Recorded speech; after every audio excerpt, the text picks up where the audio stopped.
এই ঘোষণাপত্র জনগণের প্রকৃত দাবি ও প্রত্যাশা পূরণে ব্যর্থ হয়েছে। আমরা নিম্নোক্ত কারণে এই ঘোষণাপত্রের সমালোচনা করছি। ১. উপনিবেশবাদ বিরোধী লড়াইকে উপেক্ষা। অধিকাংশ পোস্ট কলোনিয়াল দেশ তাদের রাষ্ট্রীয় দলিল ও সংবিধানে উপনিবেশ বিরোধী আন্দোলন, সংগ্রাম এবং প্রতিরোধের নায়কদের শ্রদ্ধা ভরে স্মরণ করে। শোষণ ও দখলের বিরুদ্ধে ঐতিহাসিক সংগ্রামের স্মৃতির ভেতর থেকে তারা একটি জাতীয় পরিচয় নির্মাণ করতে চায় এবং এই লড়াইগুলোই তাদের জাতিসত্তার ভিত্তি। কিন্তু জুলাই ঘোষণাপত্র নামের দলিলটিতে উপনিবেশ বিরোধী কোনো লড়াইয়ের কথা নেই। ফকির মজনুসার জনযুদ্ধ, তিতুমিরের জিহাদ, ফরাইজিদের সামাজিক আন্দোলন, এইসব ঐতিহাসিক প্রতিরোধ নিয়ে একটি শব্দও সেখানে উচ্চারিত হয়নি। বলা হয়নি জমিদার বিরোধী কৃষক আন্দোলনের কথাও।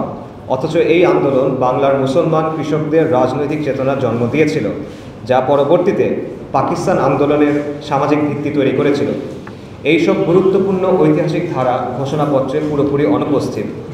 এটি সেই একই সেকুলার পক্ষপাতের ধারাবাহিকতা যা অসাম্প্রদায়িকতার নামে এই জনপদের ইসলামী প্রতিরোধের ইতিহাসকে বারবার মুছে ফেলেছে।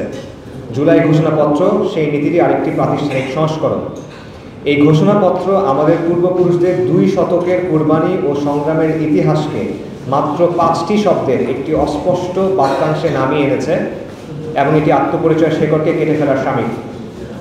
যেভাবে আওয়ামী লীগের প্রচারিত বাঙালি জাতীয়তাবাদের বয়ান 1971কে জেনেসিস বা সূচনাবিন্দু ধরে মুসলিমবঙ্গের সমস্ত ইতিহাসকে কার্যত নাকচ করে দেয়, জুলাই ঘোষণাপত্র ও সেই একই কাজ করেছে একই ফ্রেমে একটি নতুন মোড়কে। 2. উপনিবেশায়ন অনুপস্থিত। ব্রিটিশরা এই উপমহাদেশে যে আমলাতান্ত্রিক, প্রশাসনিক আর বিচারিক কাঠামো তৈরি করেছিল তার মূল উদ্দেশ্যই ছিল শোষণ আর দমন নিশ্চিত করা। দুঃখজনকভাবে উপনিবেশ পরবর্তী যুগে তৈরি হওয়া রাষ্ট্রগুলো সেই কাঠামোকেই অক্ষত রেখে দিয়েছে। ফলে এসব রাষ্ট্রে প্রশাসন জনতার সেবা করার বদলে শাসকের নিরাপত্তা ও আধিপত্য টিকিয়ে রাখার জন্য কাজ করে, আদালত ন্যায় বিচার নিশ্চিত করার বদলে শাসকের কাজকে বৈধতা দেয়। রাষ্ট্রীয় বাহিনী জনগণের রক্ষক না হয়ে তাদের প্রতি গুলি চালায়, গুম খুন নির্যাতন চালায়। এই রাষ্ট্র কাঠামোর ডিকলোনাইজেশন না হলে মুখে যতই নাগরিক অধিকার, মানবিক মর্যাদা বা ন্যায় বিচারের কথা বলা হোক না কেন, বাস্তবে জনগণ প্রজাই থেকে যাবে, নাগরিক হয়ে উঠবে না। কিন্তু দুঃখজনকভাবে এই ঘোষণাপত্রে ঔপনিবেশিকদের তৈরি শাসন ব্যবস্থার মৌলিক কাঠামো নিয়ে কোনো প্রশ্ন তোলা হয়নি।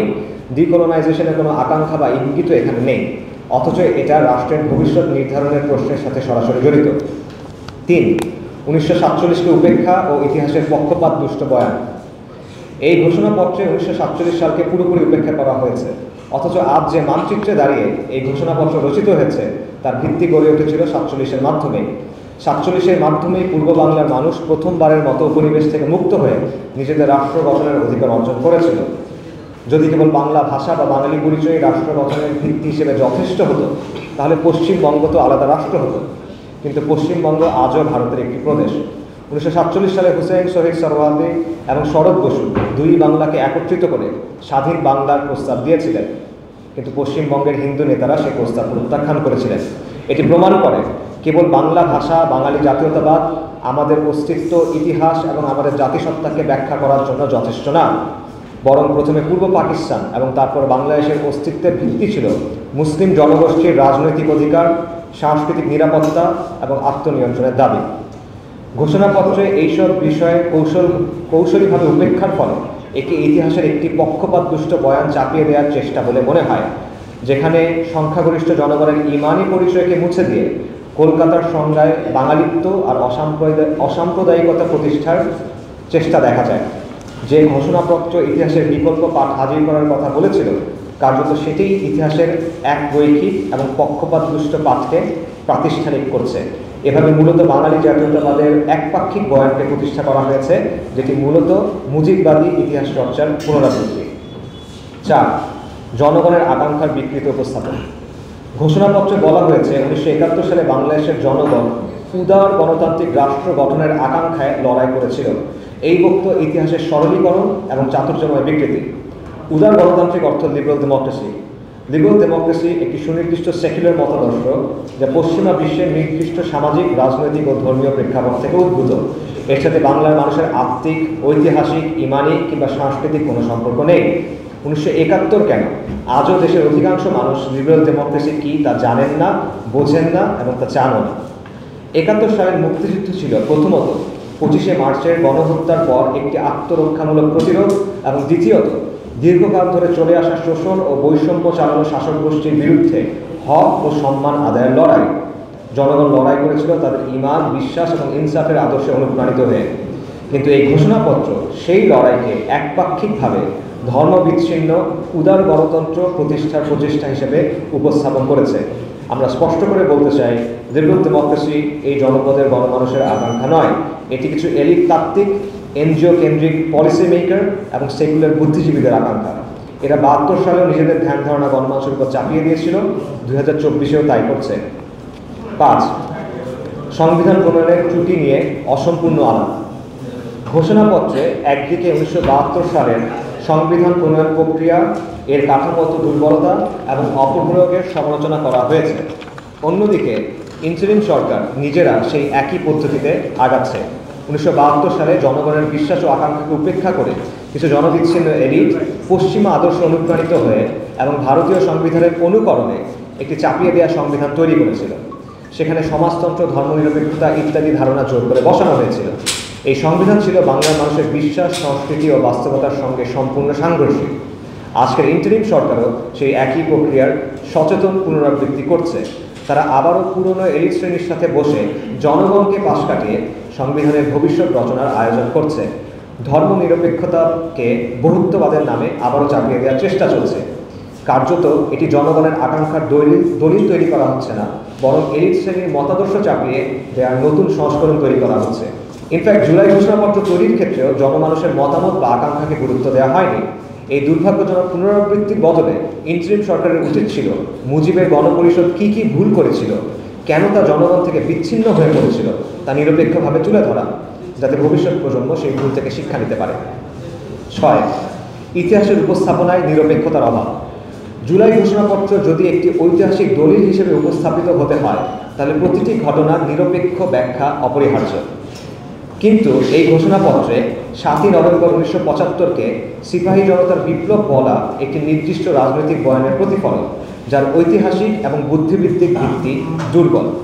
অবশ্যই ৭ই নভেম্বর বাংলাদেশের রাজনীতির জন্য একটি গুরুত্বপূর্ণ বাক বদলের দিন ছিল, যার মাধ্যমে ভারতীয় এজেন্ডা এবং উগ্র বামপন্থী প্রচেষ্টা প্রতিহত হয়েছিল। তবে একাডেমিক সংজ্ঞা অথবা জনসম্পৃক্ততা কোনো দিক থেকে একে বিপ্লব বলা অতিরঞ্জন। এছাড়া ৭ই নভেম্বরকে বিপ্লব বলার পর ২৪ সালের জুলাইকে গণঅভ্যুত্থান বলা হলে একদিকে প্রথমটির ব্যাপারে যেমন অতিরঞ্জন হয়, অন্যদিকে পরেরটির গুরুত্ব ও মাত্রাকে খাটো করা হয়। এই ধরনের পক্ষপাতদুষ্ট লেবেলিং ঘোষণাপত্রের ওজনকে প্রশ্নবিদ্ধ করে এবং দলিল হিসেবে এর বিশ্বাসযোগ্যতাকে নষ্ট করে। ৭. ফ্যাসিবাদ নির্মাণের অসম্পূর্ণ আলাপ। যদিও ঘোষণাপত্রে ফ্যাসিবাদ শব্দটি উল্লেখ করা হয়েছে, তবু ফ্যাসিবাদের সম্পূর্ণ দায় চাপানো হয়েছে কেবলমাত্র দল হিসেবে আওয়ামী লীগের উপর। এড়িয়ে যাওয়া হয়েছে এর রাজনৈতিক উৎপত্তি, সাংস্কৃতিক অক্ষ এবং নেপথ্যের অংশীদারদের আলোচনা। অথচ ফ্যাসিবাদ কখনোই একক কোনো রাজনৈতিক সংগঠনের মাধ্যমে কার্যকর হয় না, এর জন্য বহুমাত্রিক কাঠামো প্রয়োজন হয়। যেমন ফ্যাসিবাদের উল্লেখযোগ্য কিছু বৈশিষ্ট্যের মধ্যে আছে এক বা একাধিক নেতার পূজার প্রবণতা বা কাল্ট অফ পার্সোনালিটি, উগ্র জাতীয়তাবাদী বয়ান, কোনো নির্দিষ্ট বিশ্বাস বা গোষ্ঠীকে জাতির শত্রু হিসেবে উপস্থাপন করা, বিচার ব্যবস্থাকে দমনমূলক হাতিয়ারে পরিণত করা, একপেশে মিডিয়া এবং শিল্প সাহিত্যের মাধ্যমে ফ্যাসিবাদী বয়ানের প্রচার, এবং রাষ্ট্রীয় পৃষ্ঠপোষকতায় গড়ে ওঠা কর্পোরেট পুঁজিবাদী শ্রেণী, যারা অর্থনৈতিক ও সামাজিক কাঠামো দিয়ে ফ্যাসিবাদকে টিকিয়ে রাখে এবং অলিগার্ক শ্রেণীতে পরিণত হয়। এসবই আওয়ামী শাসনামলে ছিল, কিন্তু আওয়ামী লীগ এককভাবে এই কাঠামো গড়ে তোলেনি। তথাকথিত প্রগতিশীল, বামপন্থী, সুশীল সমাজ, মিডিয়া এবং সাংস্কৃতিক জগৎ এতে সক্রিয়ভাবে অংশগ্রহণ করেছে, সহায়তা করেছে। তারা আওয়ামী বয়ানকে পুষ্ট করেছে, বিকল্প কণ্ঠস্বরকে অপসংস্কৃতি বলে আক্রমণ করেছে এবং মানুষের আত্মপরিচয় ও বিশ্বাসকে আক্রমণ করেছে। বুদ্ধিজীবী শ্রেণীর অধিকাংশই রাষ্ট্রীয় সুবিধার বিনিময়ে বিবেক বিসর্জন দিয়ে সকল আওয়ামী পাপাচারকে বৈধতা দেওয়ার চেষ্টা করেছে। অথচ আওয়ামী ফ্যাসিবাদের এই গুরুত্বপূর্ণ খুঁটিগুলোর আলাপ এই ঘোষণাপত্রে একেবারেই অনুপস্থিত।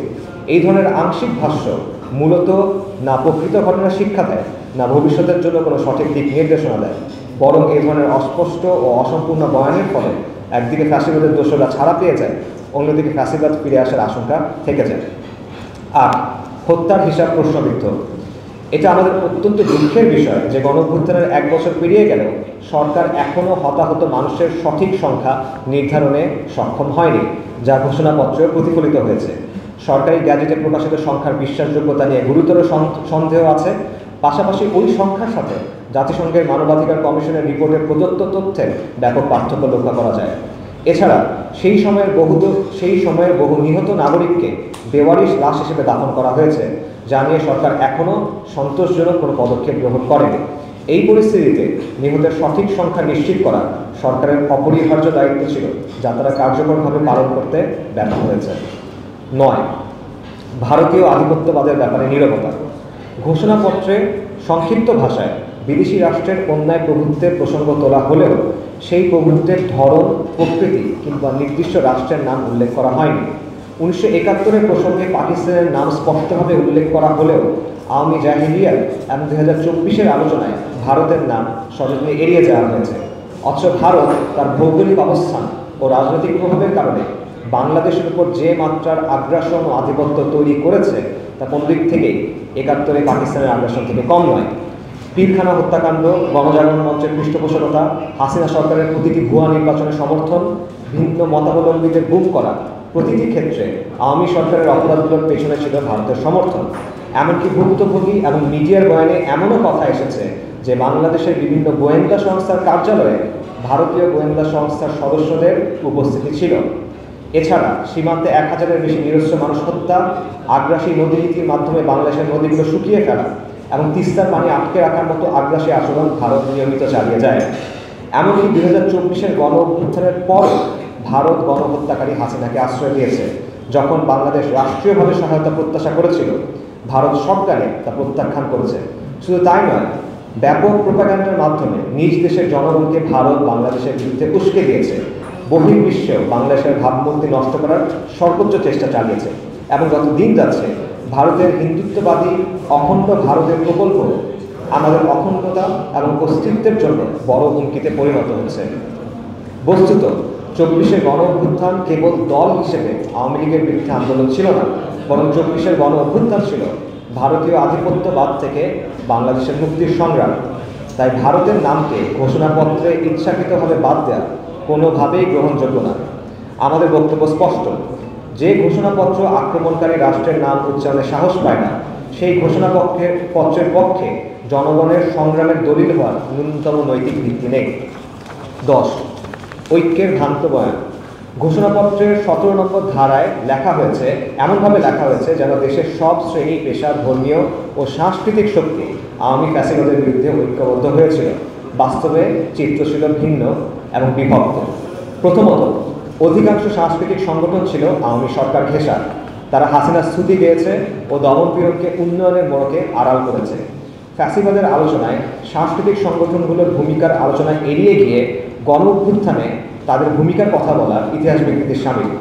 দ্বিতীয়ত, ধর্মীয় সংগঠন বললে মনে হতে পারে দেশের সকল ধর্মীয় শ্রেণী ও সম্প্রদায় এই আন্দোলনে একই মাত্রায় একাত্ম ছিল, কিন্তু বাস্তবে মাদ্রাসা ও মসজিদ কেন্দ্রিক যে জনগোষ্ঠীটি ইসলামী অনুপ্রেরণায় জনতার পক্ষে মাঠে নেমেছিল, তাদের বাইরে অন্যান্য ধর্মীয় সংগঠন, বিশেষ করে অমুসলিম সম্প্রদায়ের সংগঠনগুলোর রাজনৈতিক অংশগ্রহণ বা প্রতিবাদ সেভাবে দেখা যায়নি। উল্টো হিন্দু, বৌদ্ধ, খ্রিস্টান ঐক্য পরিষদের মতো সংগঠনগুলো আওয়ামী দখলদারিত্বের পক্ষে অবস্থান নিয়েছিল। সুতরাং 17 নম্বর ধারার সার্বজনীন ঐক্যর ভাষা এক ধরনের রাজনৈতিক খোলস মাত্র, যা বাস্তব সংগ্রামের ধারাকে আড়াল করে। 11, দমনযন্ত্রের বাস্তবতা আড়াল করা। আওয়ামী ফ্যাসিবাদী বাহিনী এই শব্দবন্ধ ব্যবহৃত হলেও তাতে কোনো বাহিনীর নাম উল্লেখ করা হয়নি।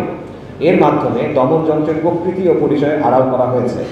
অথচ দেশীয় বিভিন্ন অনুসন্ধানী প্রতিবেদন, ভুক্তভোগীদের সাক্ষ্য এবং জাতিসংঘের মানবাধিকার কমিশনের রিপোর্টেও স্পষ্টভাবে উল্লেখ আছে কিভাবে বাংলাদেশের প্রায় প্রতিটি রাষ্ট্রীয় বাহিনী, RAB, DGFI, NSI, CTTC, police, SB, সেনাবাহিনী ইত্যাদি জুলাই গণহত্যার সময়ে অথবা তার পূর্বে সরাসরি দমনপীড়নে অংশ নিয়েছে। এই বাহিনীগুলোর কেউ কেউ আন্দোলন দমনে নির্বিচারে গুলি চালিয়েছে, কেউ গুম খুনে সক্রিয় থেকেছে, কেউ আবার নজরদারির মাধ্যমে আন্দোলন থামানোর চেষ্টা করেছে। অথচ এই বাহিনীগুলোর নাম ঘোষণাপত্রে অনুল্লেখিত থেকে যাওয়ায় পুরো বিষয়টি ঝাপসা হয়ে গেছে। আমরা মনে করিয়ে দিতে চাই, এখনো পর্যন্ত আওয়ামী আমলে গুম, খুন, নির্যাতন এবং গণহত্যায় যুক্ত থাকা বাহিনীগুলোর উল্লেখযোগ্য কোনো সংস্কার হয়নি। তাদের পক্ষ থেকে আনুষ্ঠানিকভাবে অপরাধের দায় স্বীকার করা হয়নি, কোনো শ্বেতপত্র প্রকাশ করা হয়নি, ভুক্তভোগীদের ক্ষতিপূরণ দেওয়া হয়নি এবং এই বাহিনীগুলোর পক্ষ থেকে জাতির কাছেও ক্ষমা চাওয়া হয়নি। তার সাথে যখন ঘোষণাপত্রের এই নীরবতার বিষয়টি যুক্ত হয়, তখন তা ভবিষ্যতে একই অপরাধের পুনরাবৃত্তির আশঙ্কা বাড়িয়ে দেয়। তাই ফ্যাসিবাদী বাহিনী শব্দবন্ধ দিয়ে অপরাধী রাষ্ট্রযন্ত্রকে আড়াল করা গ্রহণযোগ্য না। ঘোষণাপত্রে তাদের নাম ও ভূমিকা স্পষ্টভাবে উল্লেখ থাকা উচিত ছিল, যাতে তা ইতিহাসে লিপিবদ্ধ হয় এবং ভবিষ্যতের জন্য সতর্কবার্তা হয়। 12, গুরুত্বপূর্ণ ঘটনা প্রবাহের অনুপস্থিতি। ঘোষণাপত্রে আওয়ামী ফ্যাসিবাদের কথা বলা হয়েছে, কিন্তু পিলখানা হত্যাকাণ্ড, শাহবাগের গণজাগরণ মঞ্চ এবং শাপলা চত্বরের ম্যাসাকারের কথা বলা হয়নি। অথচ এই 3টি ঘটনা আওয়ামী শাসনকে আওয়ামী ফ্যাসিবাদে পরিণত হবার পথে গুরুত্বপূর্ণ ধাপ ছিল। পাশাপাশি 2018 সালের কোটা সংস্কার আন্দোলন, নিরাপদ সড়ক আন্দোলন, প্রাইভেট বিশ্ববিদ্যালয়গুলোর ব্যাট বিরোধী আন্দোলন, 2021 সালের মোদী বিরোধী আন্দোলনের কথা সুনির্দিষ্টভাবে উল্লেখ করা উচিত ছিল, কিন্তু উল্লেখ করা হয়নি। বিশেষ করে আওয়ামী জাহেলিয়াতের বিরুদ্ধে ইসলামপন্থীদের আন্দোলন, কুরবানি এবং তাদের উপর চালানো জুলুম ও অত্যাচারের উল্লেখ এই ঘোষণাপত্রে এড়িয়ে যাওয়া হয়েছে। 13, এনজিও পরিভাষার উদ্বেগজনক ব্যবহার।